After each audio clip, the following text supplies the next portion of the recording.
شعوري اول ما قرأت هذا الكتاب يا صديقي المتابع كان فعلا غريب. دخلت تويتر وكتبت تغريدة، كتبت فيها اول 33 صفحة من كتاب فن اللامبالاة كانت صادمة. واتوقع يا صديقي المتابع ان هذا الكتاب راح يكون دسم بكل ما تحمل الكلمة من معنى. اولا الكتاب ما كان له مقدمة، على طول مارك مونسون دخل في الباب الاول وسمى الباب لا تحاول، دونت تراي. واللي خلاني اشعر بالشعور الغريب هذا هي القصة اللي بدأ فيها هذا الكتاب وبدأ فيها هذا الباب يا صديقي المتابع. وقال لك كان يا ما كان في قديم الزمان وسالف العصر والأوان كان هناك شخص يدعى تشارلز بوكوفسكي، يا رب اني اكون نطقت اسمه بالنطق الصحيح. طبعا هو شاعر ومؤلف ويعتبر فيلسوف معروف جدا، ايقونة معروفة يا صديقي المتابع. ولكن يقول لك بدايتها هذه الشخصية كانت تجسيد للفشل ومدمنة نساء وخمور. وكان يقول لك تقريبا هذا الشخص كان عاهة وعاله على المجتمع. حاول تشارلز جاهدا وجاهدا انه يكون شاعر او مؤلف مشهور، ولكن للاسف كل كتاباته كانت ترفض رفضا تاما. ويقول لك مارك مونسون كل ما كان يحاول تشارلز انه ينجح تبوء محاولته بالفشل، ولما تبوء محاولته بالفشل يزداد في الانغماس في عالم الخمر والرذيلة يا صديقي المتابع. ظل على هذا الحال لأكثر من 30 سنة، وبعد ما تجاوز ال50 يا صديقي المتابع قرر أخيرا أن يستسلم لهذا الوضع ويعترف بأنه فاشل. وبمجرد ما أقر بفشله يا صديقي المتابع بدأ يمارس هواية الكتابة والتأليف مع الاستمرار يا صديقي المتابع بعالمه أو المستنقع الوبيء اللي كان عايشه. وبالمصادفة جاء عرض من إحدى دور النشر اللي شافت فيه روح الكفاح يا صديقي المتابع. بل يقول مارك مونسون أنهم قدموا له هذا العرض شفقة على حاله، وبالرغم من أن العرض اللي قدموه له كان أقل دخلا من الوظيفة اللي كان هو مستقر فيها، ولكن لأنه قد ضاقت به الأرض ضرعا يا صديقي المتابع وما عاد قدر يتحمل هذه الوظيفة، قرر أنه يستقيل من وظيفته ويلتحق بدار النشر اللي كان بيألف لها دون أي مقابل. وقال يا حبيبي خلاص بما أني أصلا فقير وحياتي أصلا متنيلة ب60 نيلة، أمارس شغفي زي ما جاء وبكتب زي ما أنا أبغى، وانتهى الموضوع. يقول لك وبمجرد ما التحق بهذه الدار أول مؤلفاته اللي ألفها بعد 3 أسابيع لاقت رواجا عند الناس. يقول رغم أنها كانت بسيطة جدا جدا إلا أنها لاقت القبول والنجاح اللي كان يبحث عنه من 30 سنة يا صديقي المتابع. طبعا أنت وأنت تسمع القصة مثل ما أنا أسمع القصة خفيفة ولطيفة وجميلة وما فيها أي مشاكل. المشكلة يا صديقي المتابع أن مارك مانسون يقول لما مات تشارلز بوكوفسكي كتب على قبره لا تحاول، دونت تراي. ويقول لك مارك مانسون مؤلف هذا الكتاب اللي أعتبره فيلسوف بعض الشيء في نظري يا صديقي المتابع إن اللي كان يقصده تشارلز لما كتب لا تحاول يعني لا تحاول أن تصبح إنسانا ناجحا، يعني لا تحاول أبدا أنك تحقق حلم حياتك. تخيل يا صديقي المتابع حرفيا مارك مانسون كتب هذا الكلام.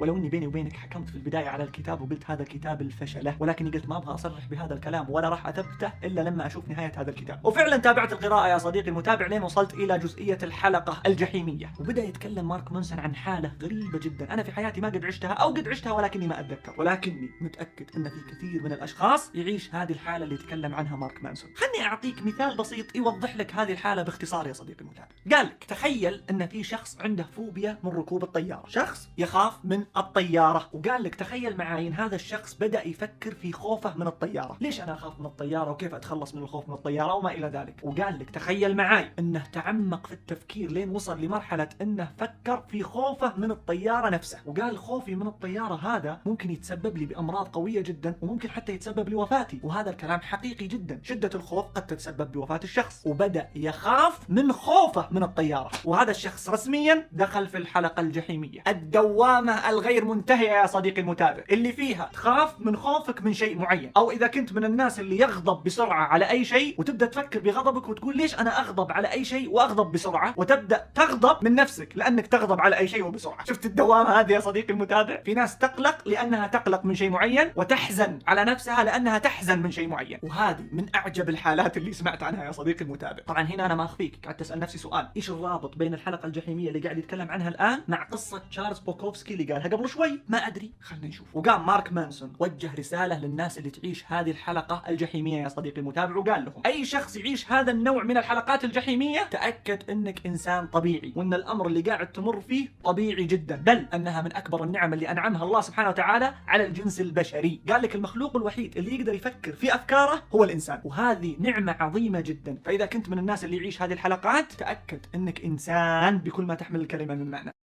الحياة ليست مثالية وليست سعيدة وليست ناجحة في كل الأوقات. الحياة فيها عثرات، الحياة فيها جانب سلبي، الحياة فيها قلق وفيها حزن وفيها خوف وفيها شعور بالذنب وندم. وواقعنا اليوم بدأ ينحاز نحو المثالية ويحسسك أنك إذا شعرت بالخوف أو القلق أو الفشل أو الحزن أو الندم أو الشعور بالذنب كأنك مرتكب جريمة، وكأنك من المفروض أنك ما تعيش هذه المشاعر أبدا. وهذا الكلام غير واقعي على الإطلاق. الحياة فيها حلو ومر، فيها زين وشين، فيها إيجابية وفيها سلبية، فيها سعادة وفيها حزن وفيها نجاح وفيها فشل، وقال لك أن تفرط نحو الإيجابية والمثالية أثره راح يكون سلبي عليك، ما راح يكون إيجابي. وأنك تهتم بشكل مفرط بشكل زائد عن اللزوم في كون أنك لازم تنجح في هذا المجال ولازم تحقق هذا الإنجاز في هذا المجال ودائما لازم تكون سعيد ودائما لازم تكون إيجابي. قال لك الإفراط في الاهتمام بهذا الأمر ينعكس عليك بشكل سلبي. فلذلك تحتاج في هذه المواقف يا صديقي المتابع إلى فن اللامبالاة. تحتاج تجلس مع نفسك، تتصالح مع ذاتك وتراجع الأمور اللي موجودة في حياتك اللي أنت أعطيتها اهتمام أكثر من اللازم، وتخفف من هذا الاهتمام وتتعامل معها بفن اللامبالاة يا صديقي المتابع.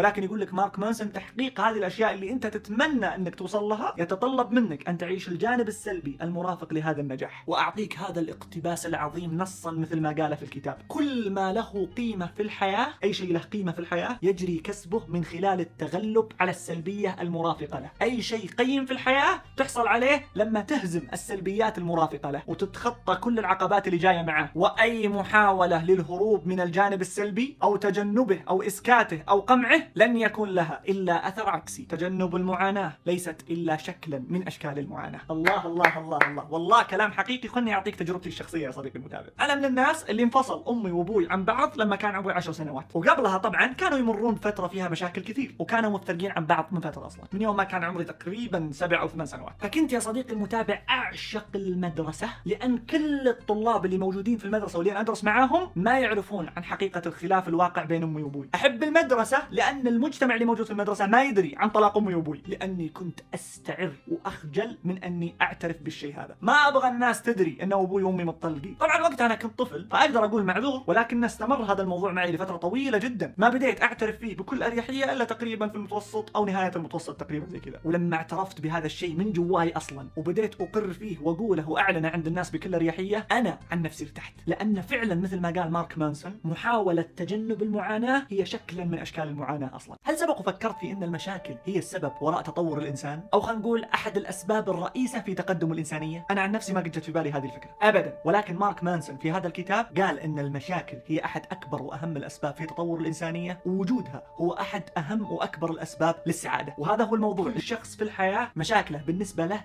ثقيلة جدا، مشاكله صعبة وصعب يلقى لها حلول، سواء كنت شخص في الثانوي أو كنت شخص في الجامعة أو كنت شخص موظف أو ما قبل ذلك أو ما بعد. لكل فترة زمنية وحالة اجتماعية مشاكل، إذا عشتها بتعيش ثقلها يا صديقي المتابع. فمن يومها ما عاد صرت أقارن مشاكلي بمشاكل ناس ثانية، لأني صرت أشوف كل الناس تعاني نفس ما أنا أعاني بالضبط. العجيب أن أمي كانت تقول لي ذيك الأيام أيام الثانوي، كانت تقول لي إيش المشاكل اللي أنت قاعد تعيشها ومكبر الدنيا عليها. وأتذكر فعلا الحين إني كنت أقول لها ممكن ما تكون مشاكلي كبيرة ومعقدة بنفس المشاكل اللي أنت تعيشينها يمه، ولكنها بالنسبة لي ثقيلة جدا. فعلا كنت أقول الكلام هذا أيام الثانوي رغم إني ما كنت مدرك تماما وش معنى هذا الكلام. كل اللي كنت أبغى أوصله لها إنه ترى أتعب، مهما كنت تشوفين مشاكلي سهلة وتافهة تراها متعبتني.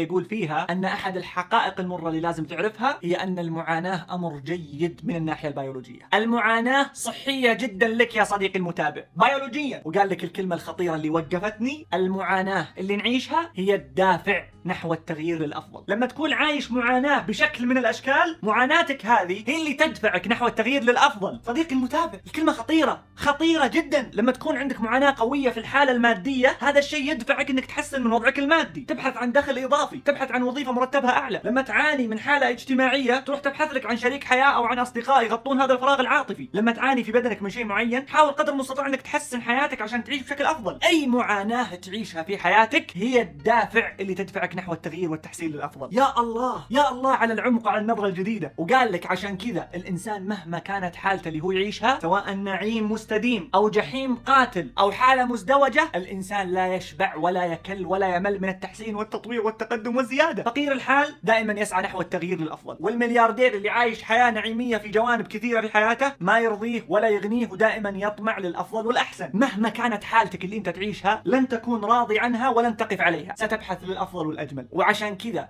كل البشر يعانون في كل جوانب حياتهم. وقال لك هذه التركيبة من أكبر نعم الله علينا اللي خلت البشرية لا تزال تتقدم وتتطور.